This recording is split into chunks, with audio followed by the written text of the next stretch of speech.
तू शरीर नहीं है। तू वो नहीं है जिसे तू अभी तक खुद समझता आया है। न तू पृथ्वी है, न जल, न अग्नि, न वायु और न ही आकाश। तू इन सब का साक्षी है। तेरा असली स्वरूप शुद्ध चैतन्य है। सोच, जब तू कहता है ये शरीर मेरा है, तो सवाल उठता है कि मैं कौन है। अगर शरीर तू होता तो तू उसे मेरा क्यों कहता।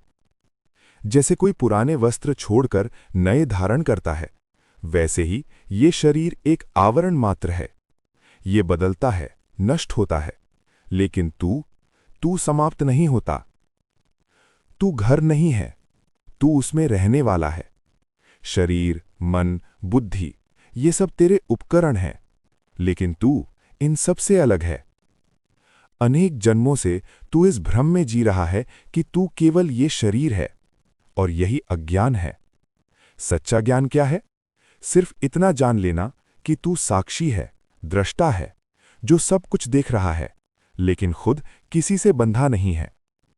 अगर तू केवल देखना शुरू कर दे, बिना जुड़ाव के, बिना प्रतिक्रिया के, तो उसी क्षण आत्मबोध शुरू हो जाता है। मुक्ति कोई भविष्य की चीज नहीं है, ये अभी है, इसी क्षण है। अगर तू खुद को शरीर से अलग कर ले और अपने चैतन्य में स्थिर हो जाए, तो तू उसी क्षण मुक्त है। समस्या क्या है? आसक्ति। तू शरीर से जुड़ा हुआ है, मन से जुड़ा हुआ है, इच्छाओं से बंधा हुआ है। जब तक ये जुड़ाव है, तब तक बंधन है। लेकिन जैसे ही तू समझ लेता है कि ये सब तेरा नहीं है, उसी क्षण बंधन टूट जाते हैं।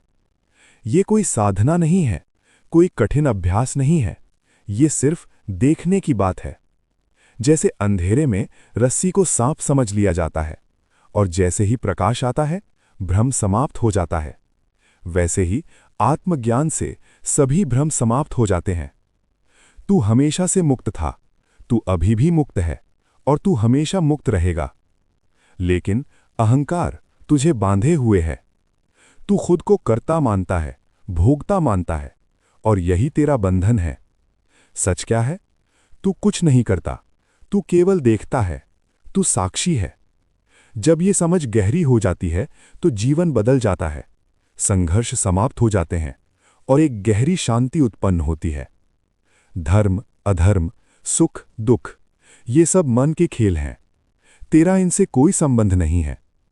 तू न हिंदू है, न मुस्लिम, न किसी जाति से बंधा है, न किसी पहचान से। तू केवल चैतन्य है, शुद्ध, असीम, स्वतंत्र।